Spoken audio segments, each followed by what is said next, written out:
디모데후서 2장 1절부터 7절까지 보도록 하겠습니다.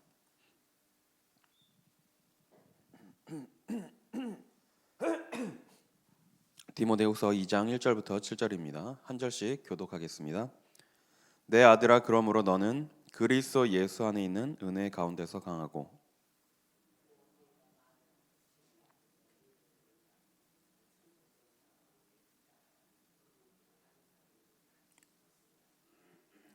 너는 그리스도 예수의 좋은 병사로 나와 함께 고난을 받으라.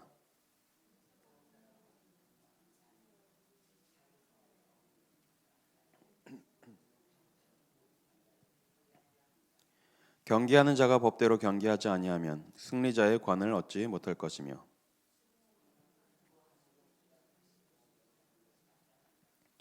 7절 같이 읽겠습니다. 내 말하는 것을 생각해 보라. 주께서 범사에 내게 총명을 주시리라. 아멘.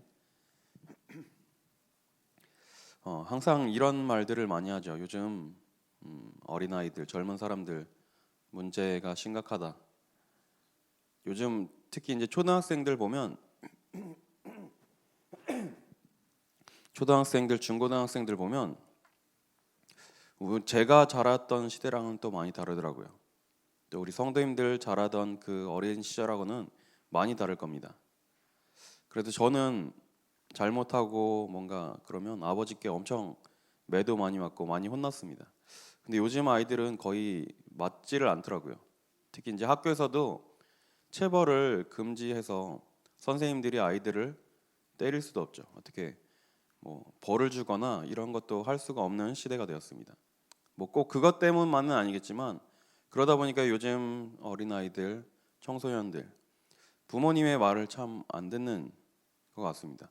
우리 때도 안 듣기는 안 들었는데 어쨌든 잘못하고 하면 어머니 아버지로부터 매를 맞고 훈계를 많이 받았습니다. 저희 교회 이제 페루에서 오신 전도사님이 있는데 이 전도사님이 우리 교회 초등학생을 보고 요즘 애들 너무 말을 안 듣는 것 같다고. 자기도 페루에 있을 때 부모님이 일로 와 부르셔서 하나 둘 셋만에 안 오면 엄청 혼나고 맞았다고 이제 그렇게 얘기를 하더라고요. 그래서 요즘 초등학생들 너무 말을 안 듣는다. 그게 뭐 우리나라 대한민국의 초등학생에만 국한된 건 아니겠죠. 그런데 재밌는 건 아이러니한 사실은 선사시대 동굴 벽화에도 써 있다고 합니다. 요즘 젊은 사람들 문제다. 이게 비록 지금 시대만의 문제는 아니겠죠. 시대마다 항상 있어 왔던 문제입니다. 오늘 이 디모데후서 말씀은 전도자 바울이 자기의 제자 디모데에게 편지로 써서 준 말씀입니다. 그런데 이 바울이 디모데를 얼마나 아꼈느냐? 오늘 읽은 말씀 2장 1절에 보니까 내 아들아 이렇게 기록하고 있습니다. 우리 성도님들은 우리 자녀들을, 우리 후대들을 우리 교회 담임 목사님께서 내 아들이라고 생각할 정도로 그렇게 하나님께서 기뻐하시는 제자로 키우시길 바랍니다. 그런데 바울이 디모데에게 부탁을 합니다. 근데 어떤 부탁을 하냐?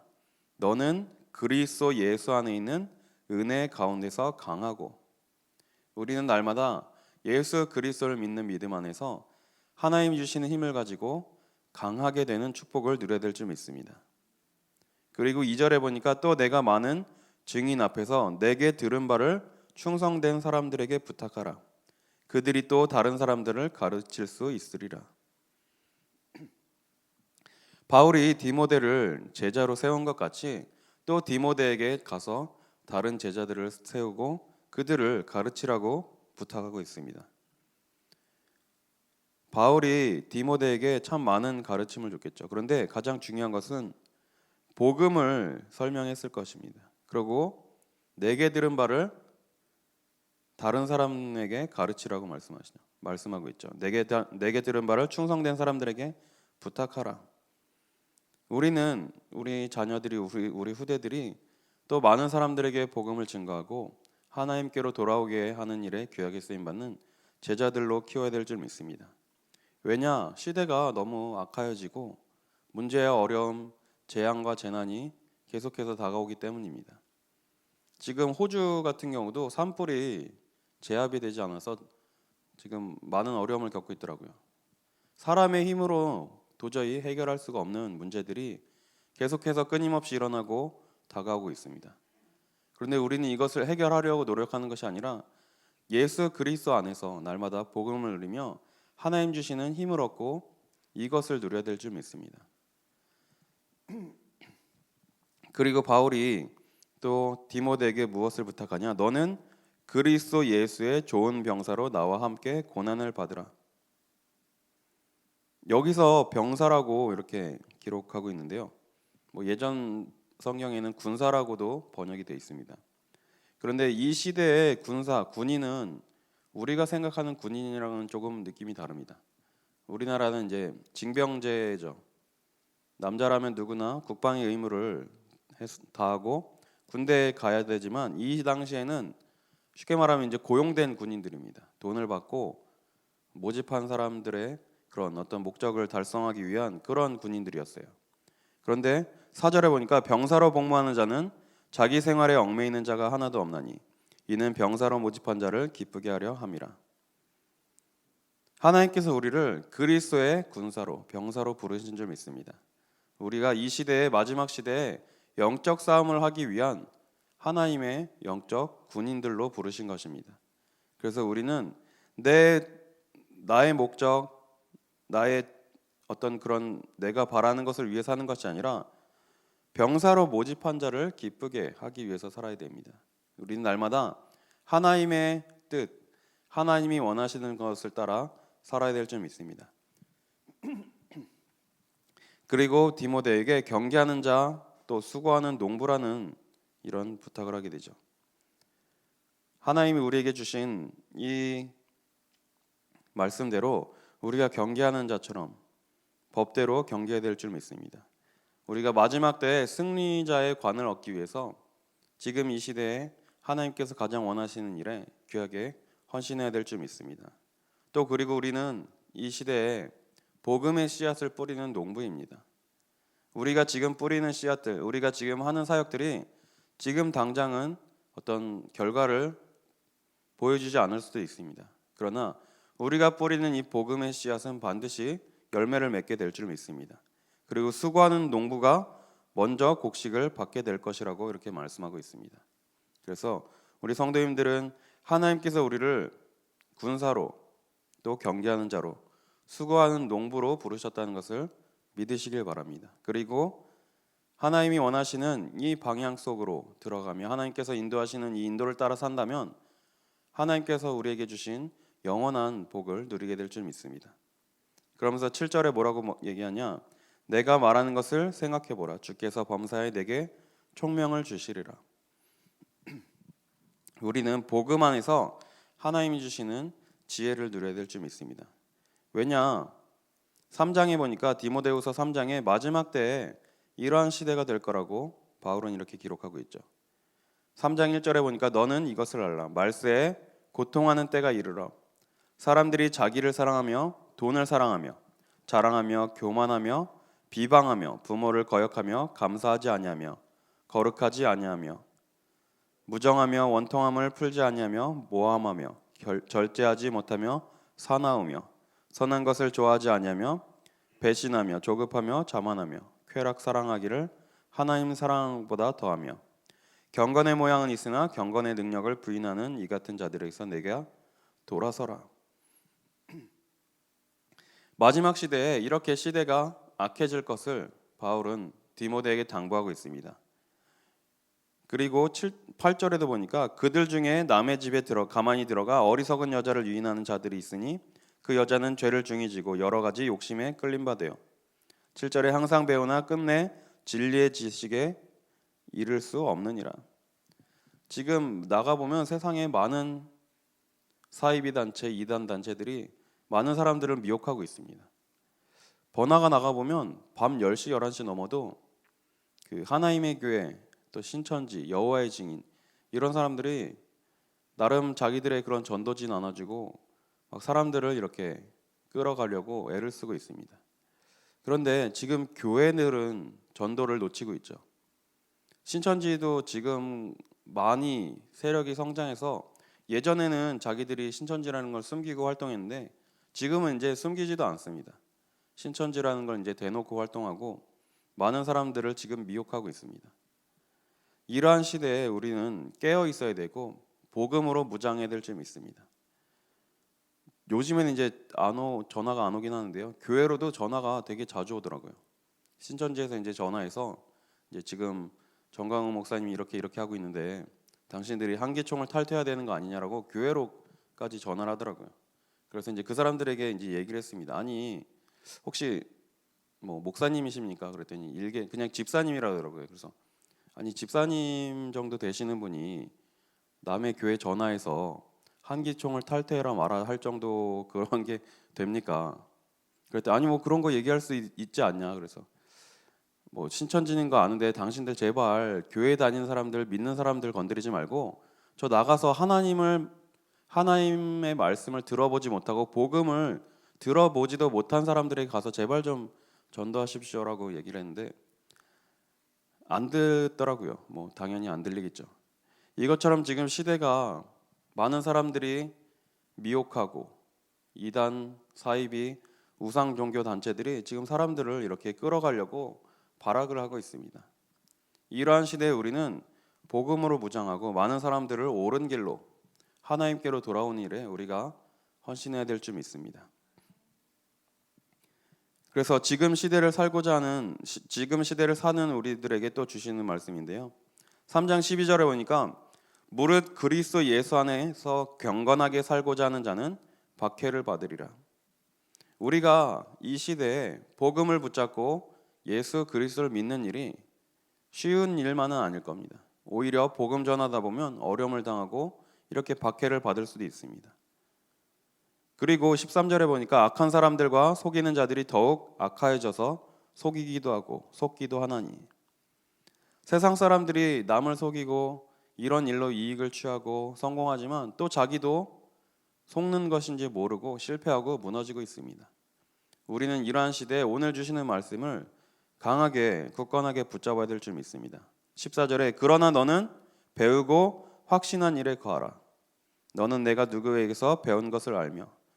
우리 성도님들은 하나님께서 주신 복음의 확신을 가지시길 바랍니다. 예수가 그리스도란 사실, 예수만이 하나님만하는 구원자라는 이 복음을 붙잡으시길 바랍니다. 그리고 확신하시길 바랍니다. 15절에 보니까 또 어려서부터 성경을 알았나니 성경은 능히 너로 하여금 그리스도 예수 안에 있는 믿음으로 말미암아 구원에 이르는 지혜가 있게 하느니라. 성경은 능히 너로 하여금 그리스도 예수 안에 있는 믿음으로 말미암아 구원에 이르는 지혜가 있게 한다고 이렇게 말씀하고 있습니다. 우리가 구원에 이를 수 있는 길은 오직 예수 그리스도밖에 없습니다. 이것을 확신하시고 이것을 많은 사람들에게 증거하는 전도자의 삶을 사시길 바랍니다. 16절에 모든 성경은 하나님의 감동으로 된 것으로 교훈과 책망과 바르게 함과 의로 교육하기에 유익하니 이는 하나님의 사람으로 온전하게 하며 모든 선한 일을 행할 능력을 갖추게 하려 함이라. 우리 자녀들을 우리 후대들을 하나님의 말씀으로 성경으로 가르치고 양육해야 될 줄 믿습니다. 오직 하나님의 말씀만이 우리 자녀들을 치유할 수 있습니다. 하나님의 말씀은 살았고 운동력, 활력이 있어 어떤 좌우의 날선검보다 예리하여 우리의 영과 혼과 및 관절과 골수를 찔러 쪼개기까지 하며 우리 마음의 모든 생각을 감찰하신다고 말씀하고 있습니다. 나의 말, 어떤 나의 가르침, 내가 우리 후대들을 내 자녀들을 바꿀 수 없습니다. 하나님의 말씀이 그 아이들에게 들어가야 하나님의 말씀이 그들을 치유할 수 있고 바꿀 수 있는 겁니다.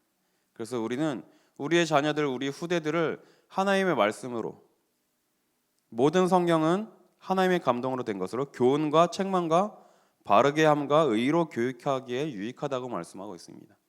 그래서 우리는 오직 우리의 후대들을 자녀들을 말씀으로 키워야 될 줄 믿습니다. 왜냐? 지금 시대가 너무 악한 시대로 흘러가고 있기 때문이에요. 마지막 때라고 분명히 말씀하고 있습니다.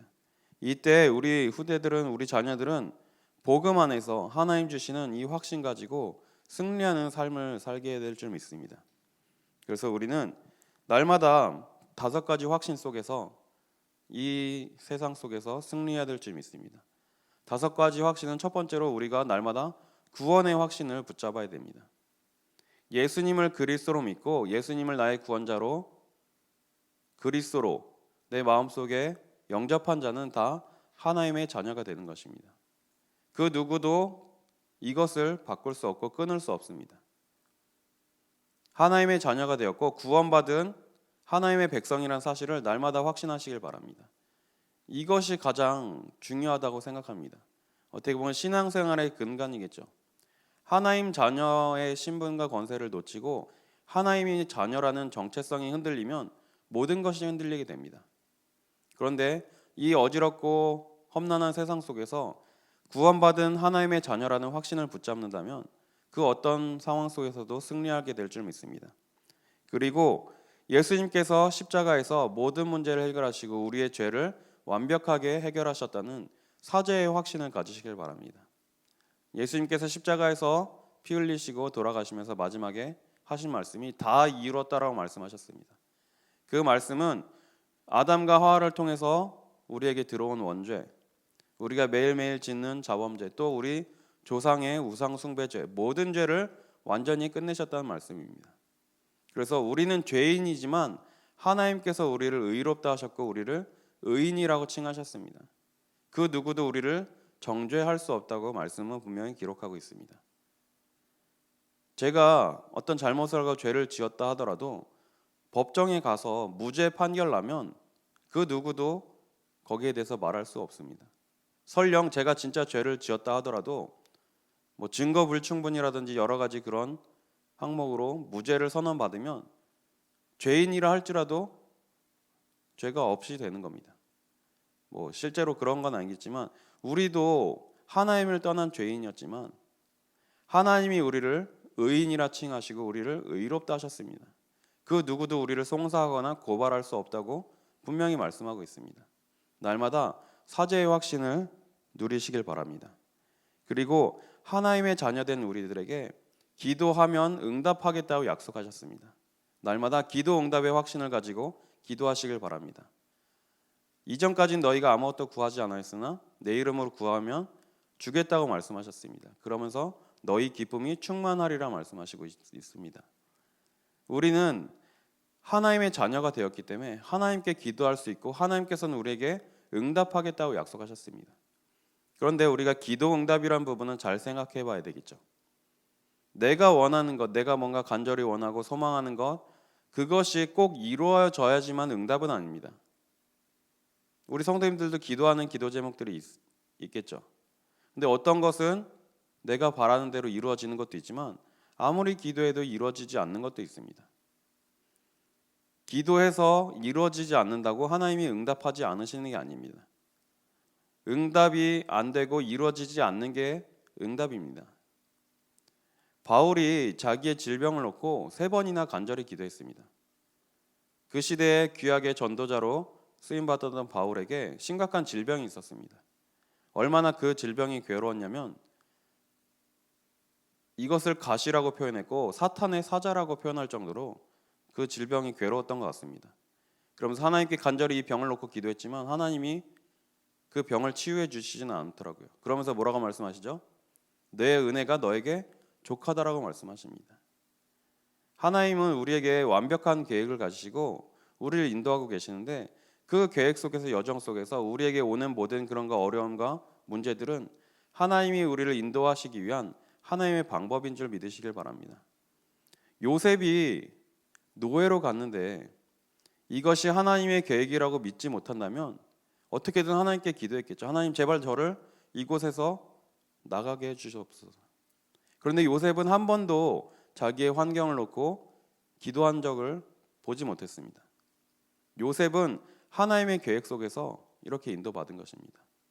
우리 앞에 문제와 어려움이 있다. 이것은 하나님께서 나를 연단하시기 위한 도구일 수도 있습니다.